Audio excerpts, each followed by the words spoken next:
matinoo, guwapo, hindi lang sobrang macho pero tiyak.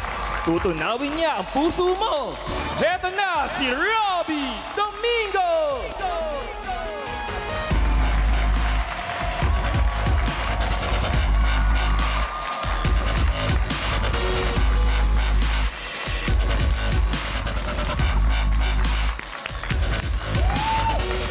Ay, grabe.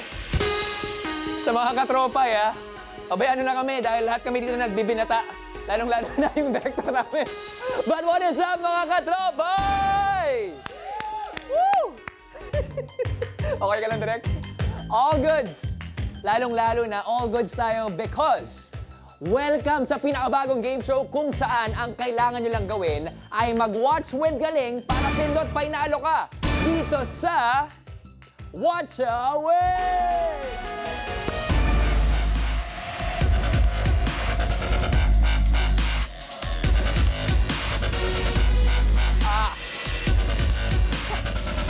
Ako po si Robbie Domingo, your game master, at ako ang kasama niyong manood para manalo ng mga papremyo. Kaya ngayon pa lang, umpisa pa lang, mag-login na sa pi.com.ph para masimulan na ang pag-watch and win.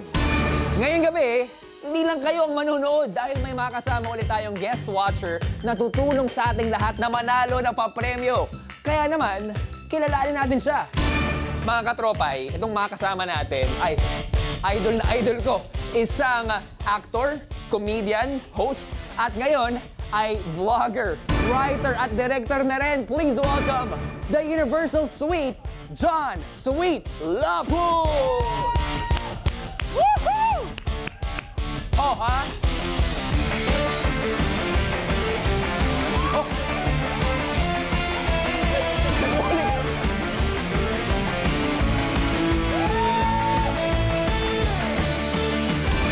Konti pa! Yun! Let's all welcome Sweet Lapus! Hi! Hi! Hello, John!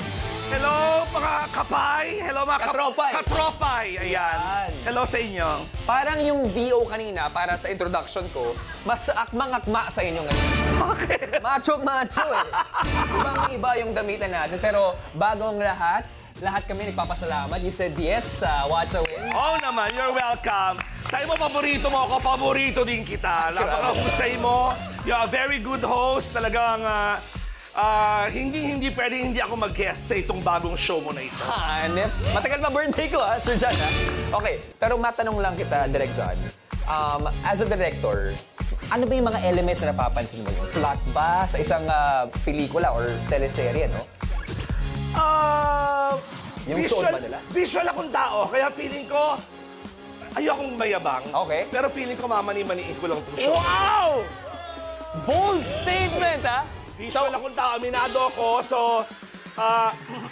hindi ako magaling mag-appreciate ng yung painting, sculpture, yung hindi gumagalaw. Dapat ang na-appreciate gumagalaw. Theater, cinema, yan. TV, dapat gumagalaw. So, yon. So, feeling ko kakayanin ko talaga. So, ngayon pa lang, may papangako mo ba sa mga katropay natin na 10,000 pesos ang pwede niyong maibigay pagdating sa Biyernes? Ayoko mangako. At baka mapako. Baka may umaway sa akin. Pero I will do my best. And, yes, 40 ko ang manood. Lalo nung pandemya, ang panonood ng lahat ng klaseng TV show at kung anong streaming, yan ang bumuhay sa akin. So, malagan to yung mga mapapanood ko. So, yakang-yaka ko yan, mga katropay. Relax lang kayo dyan. At least, di ba? May watch with skill talaga tayo. Well, Direct John. At sa mga katropay natin, let's get this watching party started! Pero paano nga ba mag-watch at mag-win? Let's watch this. Dito sa Watch a Win, tatlo lang ang kailangang gawin.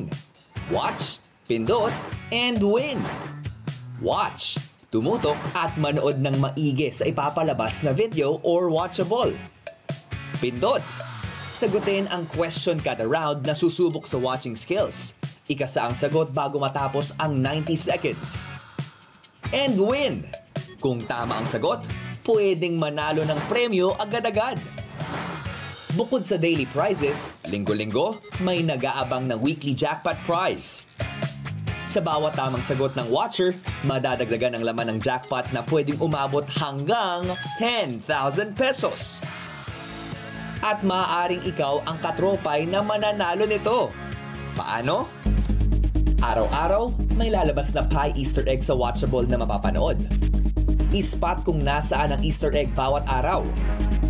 At sa Friday, magkakaroon ng weekly jackpot question tungkol sa location ng pie Easter egg sa alinmang araw mula Monday hanggang Friday. Isang katropay na makakasagot ng tama ang magiging watch a winner na mag-uwi ng weekly jackpot prize up to 10,000 pesos. Watch with Galing para pindot panalo ka.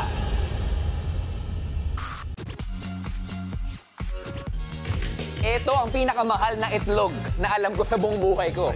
Remember, ang pie Easter egg ang kailangan bantayan para mapanalunan ang weekly jackpot prize na pwedeng umabot up to 10,000 pesos! Bongga!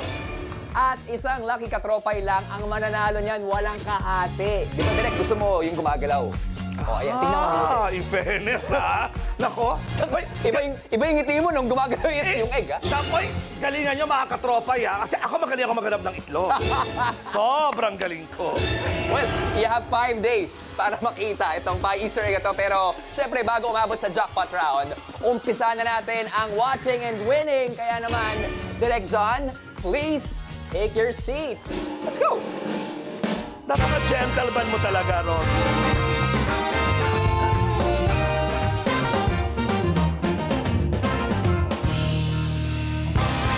Okay, are you comfortable? Baka nga makatulog ako eh. Yan din actually isang challenge ng mga watcher namin. Grabe ito. Sofa niya. Ang tawag dito, lazy boy ba ito? Oo. Grabe, ang lambot. Actually, pag na-perfect mo, pwede mong iuwi na yan. Ay, naku. Huwag niyo ako hamunin, gawain ko yan. At nakatingin sa akin yung boss namin, ha? Tatlong beses na ako nakauwi ng lapel sa bahay ko. Well, ngayon sana makapag-uwi tayo ng malaking premyo. Kaya naman ngayon, alamin na natin kung ano ang papanoorin. Ang ating watchable for the day. Mga katropay, Sir Sweet, Sir John, ito ang watchables, ang iba't ibang palabas ng papanood dito sa Watch a Win na susubok sa ating watching skills. Ayan, kitang-kita naman, iba't ibang mga genre. Pwedeng mag-suggest din kayo mga katropay kung may content kayong gustong gawin namin dito sa Watch a Win. Pero, Sweet at mga katropay, ang ating watchable for the day ay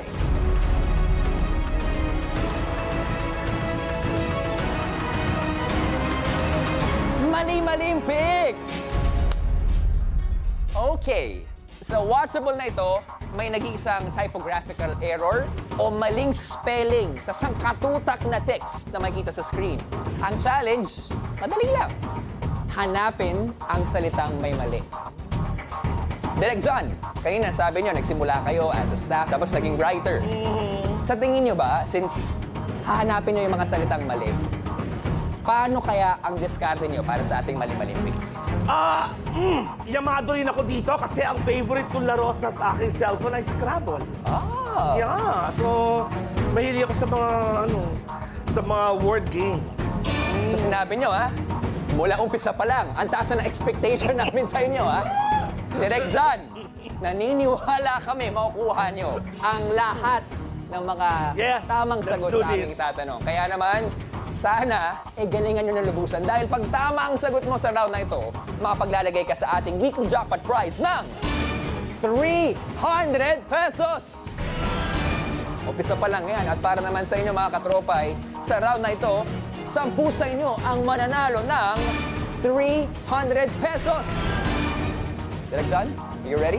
Yes, ready. This is it. This is it. Simulan na natin ang easy round. Let's watch with Galing.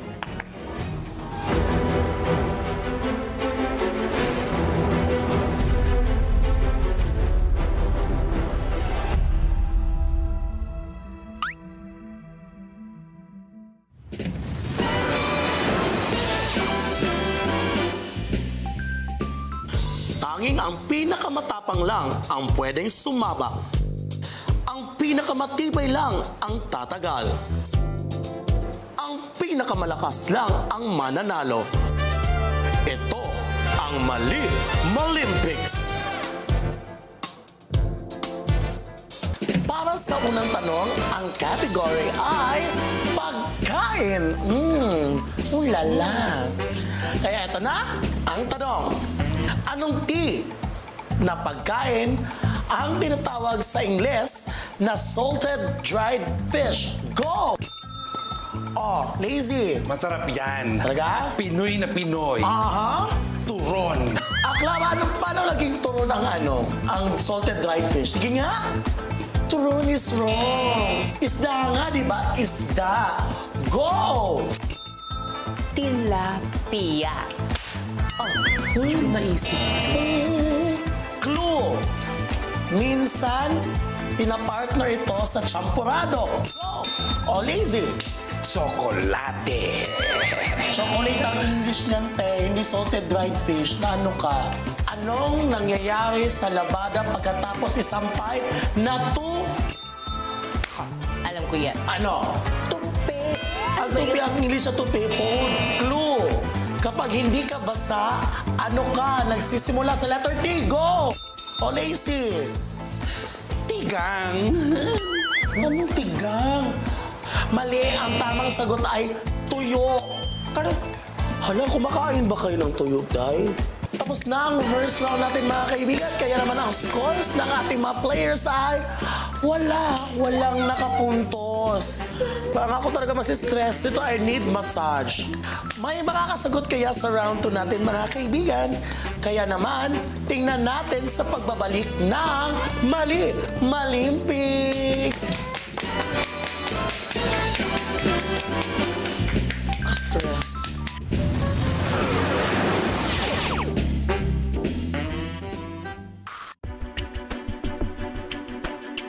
Actually, ako rin eh.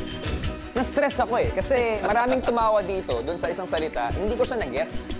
Can you explain to me, Direk John, what is the meaning of this word called tigang? Yan, sinabi, pag hindi ka basta, tigang ka. Tsaka grabe yung ngiti mo, ah. Alright.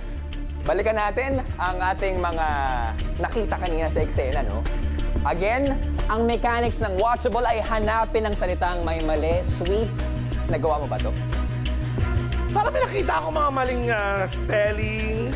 Hindi tao, ah. Hindi maling tao, ah. Oo naman, alam ko naman. Mga anak ko yun, kaya... yun, so sana tama yung nakita ko. O sana, sana. Sweet at mga katropay, eto na ang ating easy round question.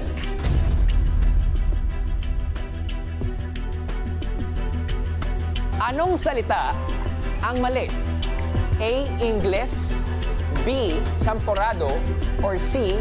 Kabaligtaran? Again, the choices are, anong salita ang mali? Is it A. Ingles, B. Champorado, or C. Kabaligtaran? What's a think? Pag-isipan mabuti dahil meron lamang kayong 90 seconds and timer starts now!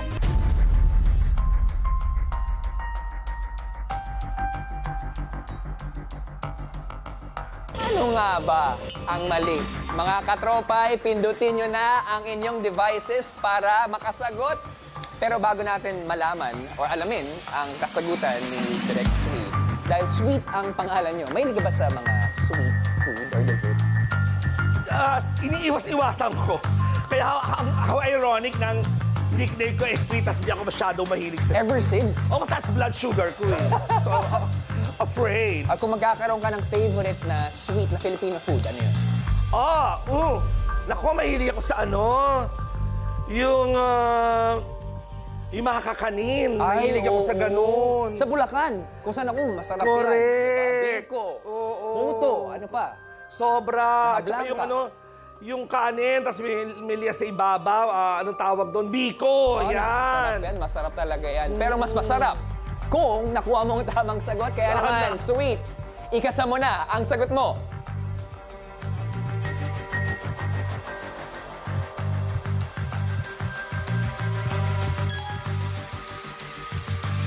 Alright. Direk Sweet, kasado ka na ba? Kasado na. There we go! Mga katropay, ikasa na rin ang inyong mga sagot dahil meron na lamang kayong last 10, 9, 8, 7, 6, 5, 4, 3, 2, and 1. Time is up, mga katropay! Oras na para alamin ang tamang sagot sa easy round question. Are you confident with your answer? Feeling ko naman. Dapat. Kaya naman, mga katropay, let's rewatch!